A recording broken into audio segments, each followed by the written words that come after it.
નમસ્કાર, ગ્રાઉન્ડ રિપોર્ટમાં આપનું સ્વાગત છે। હું છું આપની સાથે સંધ્યા।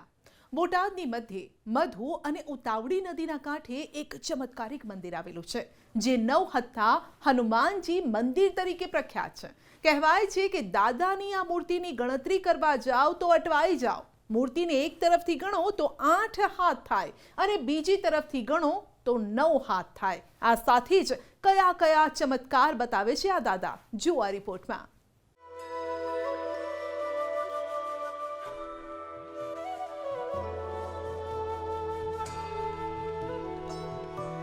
બોટાદનું પૌરાણિક અને ચમત્કારિક સ્થળ।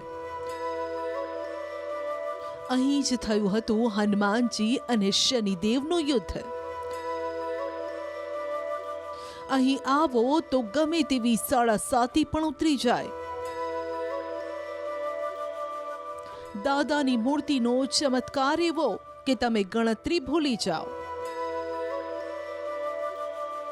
હનુમાનજીની મૂર્તિ તમને માથું ખંજવાળતા કરી દે।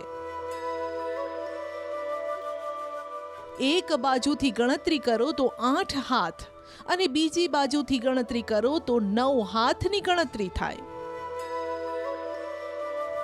આ મંદિરને લોકો માનતાના હનુમાનના મંદિર તરીકે પણ ઓળખે છે।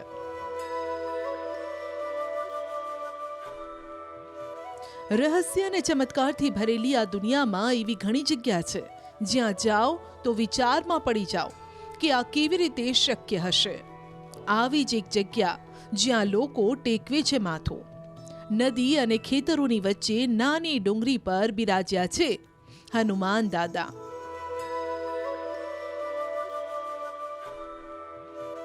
બોટાદ શહેરના હરણકુઈ વિસ્તારમાં ઉતાવળી અને મધુ નદીના કાંઠે કુદરતી સૌંદર્ય વચ્ચે આવેલું છે આસ્થાનું આ સ્થાન, જે નવહથ્થા હનુમાનજીના મંદિર તરીકે પ્રખ્યાત છે।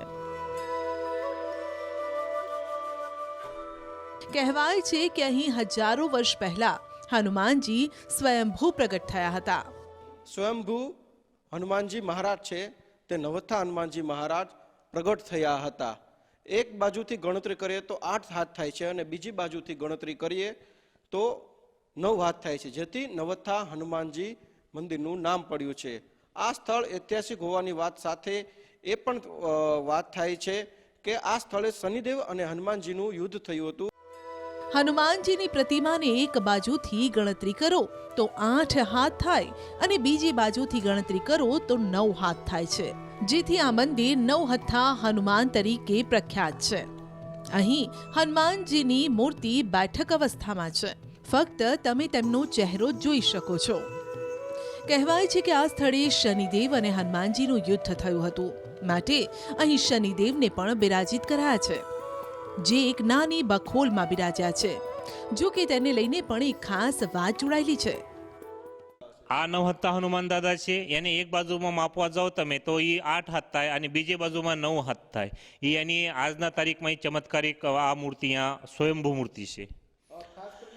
એને બાજુમાં શનિ ભગવાનની ગુફા છે, જ્યાં શનિ ભગવાન સ્ત્રીના વેશ ધારણ કરીને હનુમાન દાદાના બીકથી ત્યાં હંતાડીને બેઠા હતા, જ્યાંથી હનુમાન દાદાને કાઢીને એમને માર્યો અને યુદ્ધમાં એને હરાયો।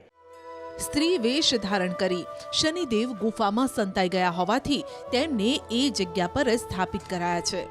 કહેવાય છે કે હનુમાનજી સાથેના યુદ્ધમાં શનિદેવની હાર થઈ હતી, માટે શનિની સાડાસાતી વાળા લોકો જો અહીં આવીને હનુમાન દાદાના દર્શન કરે તો તેમની સાડાસાતી હટી જાય છે। જ્યાં શનિ ભગવાન તથા હનુમાન દાદાનું સાડેસાતીના નિમિત્તે યુદ્ધ થયું હતું અને જ્યાં શનિ ભગવાને સાડેસાતીના નિમિત્તેના ઘણા બધા આશીર્વચનો તથા નવગ્રહોને આ જગ્યામાં આશીર્વચનો આપેલા છે કે આ જગ્યામાં પધાર્યા પછી સાડેસાતીનો જે કંઈ માતમ છે એ સમાપ્ત થાય છે। હનુમાન દાદાને આંકડાની માળા તેમજ તેલ ચઢે છે। કોઈ પણ દુઃખ હોય તો દાદા દૂર કરી દે છે। ખાસ તો દાદાએ અનેકોને ગંભીર બીમારીમાંથી ઉગાર્યા છે। લગભગ 2 વર્ષથી આવું છું, આપણને લાભ મળે છે। આ દાદા મારા ધંધામાં માલ ઢોરમાં બધું આવું ને જેદુનો મને દાદા ના લાભ આપે। ગમે ને કોઈ ટીબી હોય, કેન્સર હોય, ગમે વનથી આ દાદામાં શ્રદ્ધા રાખો ને મળવું હોય ને તો ઊભું કરી દે, એટલા દાદા સાક્ષાકાર છે। કોઈ પણ કામ ન થતું હોય અને જો દાદાની માનતા રાખીએ તો 1-2 અઠવાડિયામાં બધું કામ અમારું સરસ થઈ જાય છે. અરે ખૂબ જ આનંદ થાય છે. અહીંયા લાખોની સંખ્યામાં ભક્તો આવતા હોય દર્શન કરવા, બધાએ ખૂબ જ રાજી થઈને અહીંથી જાય છે અને બહુ જ આનંદ આવે છે. અહીં બાજુમાં જ મહાદેવજીનું શિવલિંગ પણ છે, જે પણ વર્ષો પુરાણું છે. શિવજીના મંદિરમાં 3 વખત સૂર્ય દેવતાનો તેજ પડે છે. સૂર્ય ભગવાન સતત 6 મહિના સુધી ભગવાન ભોળેનાથને દિવસમાં 3 વખત સ્નાન કરાવે છે, જે કોઈ ચમત્કારથી કમ નથી.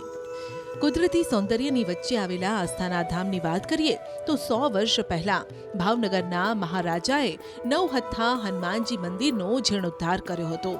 એટલું જ નહીં, કાનપુર સ્ટેટ મહારાજા નાના સાહેબ પેશવા 1857માં અંગ્રેજોની લડાઈમાં હારીને 1858માં તેમના મંત્રીઓ સાથે 9 હથ્થા હનુમાનજી મંદિરે આવીને જ શરણ લીધી હતી. અહીં સંન્યાસ ધર્મ પણ તેઓએ ધારણ કર્યો હતો અને અહીંયા જ અખંડ ભારતની સ્વતંત્રતા હેતુ સૌથી પહેલી ભૂમિગત ક્રાંતિકારી ચળવળ પણ શરૂ કરાઈ હતી, જે વાતની સાક્ષી પૂરે છે અહીં લગાવવામાં આવેલી તકતીઓ. ઐતિહાસિક એવું હનુમાનજી મંદિર આવેલું છે. આ છે નવથા હનુમાનજી મંદિર, કે અહીં સ્વયંભૂ હનુમાનજી મહારાજ છે તે નવથા હનુમાનજી મહારાજ પ્રગટ થયા હતા. એક બાજુથી ગણતરી કરીએ તો 8 હાથ થાય છે અને બીજી બાજુથી ગણતરી કરીએ તો 9 હાથ થાય છે, જેથી નવથા હનુમાનજી મંદિરનું નામ પડ્યું છે. 9 હથ્થા હનુમાનજી મંદિરે સાતમ, આઠમ, શ્રાવણ માસ, ગણેશ ચતુર્થી સહિતના ધાર્મિક તહેવારોની ભવ્ય ઉજવણી થાય છે. ત્યારે અહીં શનિવાર અને મંગળવારે મોટી સંખ્યામાં દાદાના દર્શને ભક્તો આવે છે. માથું નમાવી એક જ પ્રાર્થના કરે છે કે હે હનુમાન દાદા, તેમના તમામ સંકટ દૂર કરજો. પ્રકાશ સોલંકી, ન્યૂઝ 18 ગુજરાતી, બોટાદ.